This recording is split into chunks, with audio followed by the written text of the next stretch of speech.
okay, so the ones I'm going to talk about, the one that always comes to mind first is a little more graphic, a little more intense. Whoa. I know. Not to freak you out, but Okay. so it's to set the scene here. I used to altar serve when I was a kid. I altar served for like 12 years. Me and my younger brothers.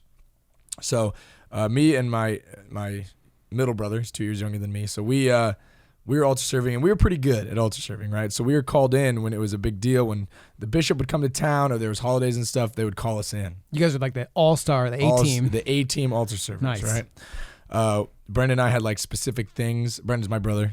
Awkward. But we had specific things that we would do. Like I was in charge of holding the processional cross, and he was in charge of the bells. Like we knew what we were doing. Yeah. And so we get to the consecration, right? And it's Easter. The church is packed. It's 10:30 Mass. It's the most full the church ever is all year long. We're kneeling down. Brendan's getting ready to ring the bells, okay? So we're sitting there, and here we go. And Monsignor's holding up the host during the consecration. Brendan doesn't look so good. I look over. I'm like, hey, you okay, pal? Something's wrong. Oh, no. So what happens? Throws up all over the sanctuary. I was like, no. What? Like a little, like just a No, little bit. not a little bit, like a lot, like a full on. He's sick. Not like a oh no, like I'm in trouble here. Like a full on. Here we go. What? Yeah, it was nuts. So, and of course, it attracted some attention. But Yeah. kudos to the presider, the priest that was saying mass. Didn't faze him. He was in it. He was in that Eucharistic prayer. Yeah. But I'm like panicking. I'm like, Did you bring? so I jump over and grab the bells because I got to start ringing dinging. That's a pro move right there. And luckily, my youth minister, who's a family friend, like he comes charging up and grabs him and kind of ushers him out to take care of him because he was sick and not feeling good. And I just like threw a towel over the mess, and we'll deal with it after mass. And mass continued without missing a beat. Wow. And we had to deal with it afterwards. But I'll never forget it because I was gosh. sitting there and he like looked at me like panicked, like I'm in trouble here. Poor guy was like, I think he was like 12 at the time, because I was maybe 14. But man, it was funny. Oh boy. And I'll never forget it because it was, it had to be Easter, of course. So everyone was there. Even the people that don't go to mass every week, they all saw it.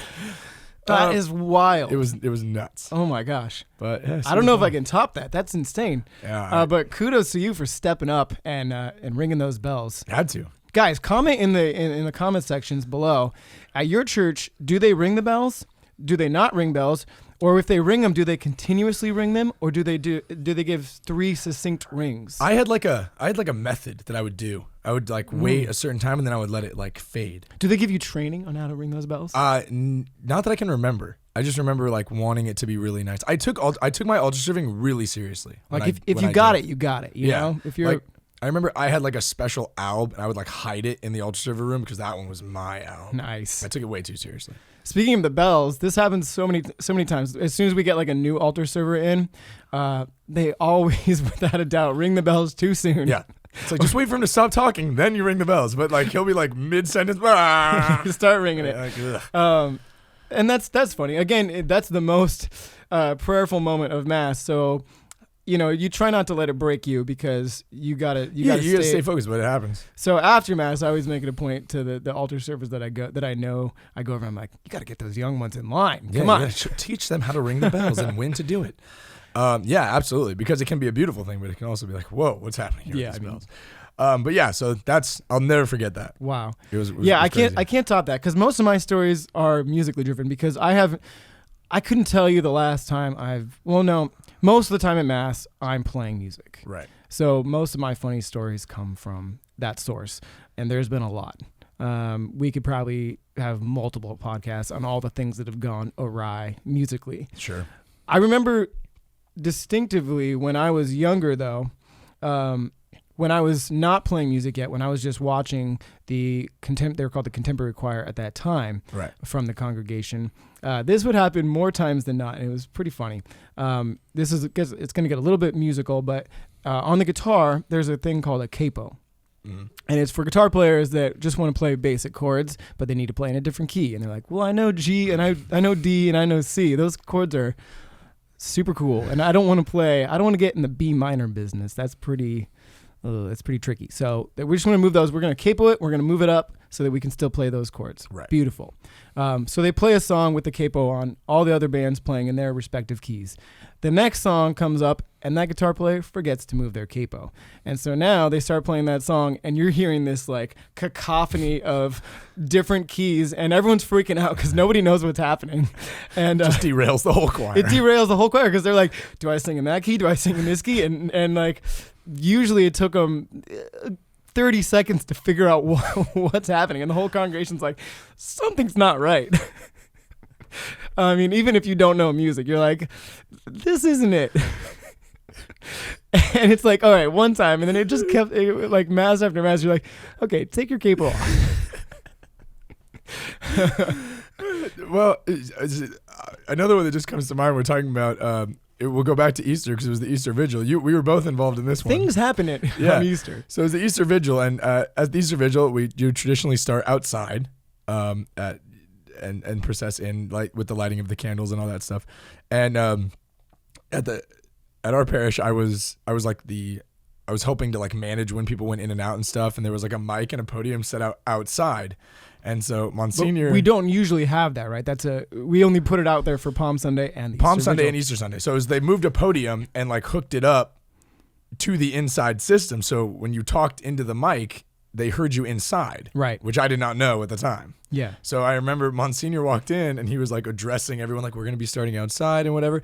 And I'm outside and I thought like, oh, I got to turn this mic on. So I'm in it like, check, check, check. And I can't hear it. It's not working. I'm like, oh, it's not working. So I just keep yelling check as loud as I can to this microphone. And meanwhile, inside the church while Monsignor's trying to explain, you just hear me going, check, check, check. It was obnoxious. I was inside and I run outside. I'm like, dude, you gotta stop.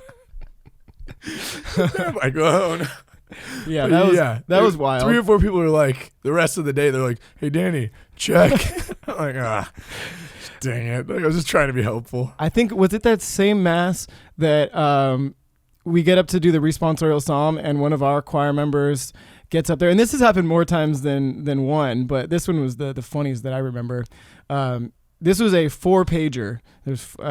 It was one that I wrote, and I always write more than everyone's like, can't you just write one that has 2 pages of music only? I'm like, no, you can't be that 4-pager. She only brought 3 out of the 4 pages up to the ambo. Oh no. And we get to the last verse, and I'm like, we had practiced it a bunch, so she knew some of the words, but these weren't them. It was a mix of all the verses together. And I'm like, guys, she's on verse 3. No, she's on verse. What is she saying? I was like, is she having a stroke? What's happening? And then she runs back and just steals a book off of somebody's music stand. Good on her. She's and then just runs back and continues on it. See, and I feel like that happens so often than not when these crazy things happen, because they happen to everybody. But most of the time, like 99% of the time, whoever it happens to just continues on. Be like, well, I'm not going to let this stop me. We got to continue going. Yeah. It's like when the priest is right about to say, like, they'll be like, reading from the gospel according to whoever, and a baby cries immediately. And it's just like, all right, well, I got to read this gospel. I'm not going to wait for you to calm down. And most of the time they let it flow. And that's the beauty of it. They're like, nothing is going to derail us from the importance of this liturgy. Exactly. And that's awesome.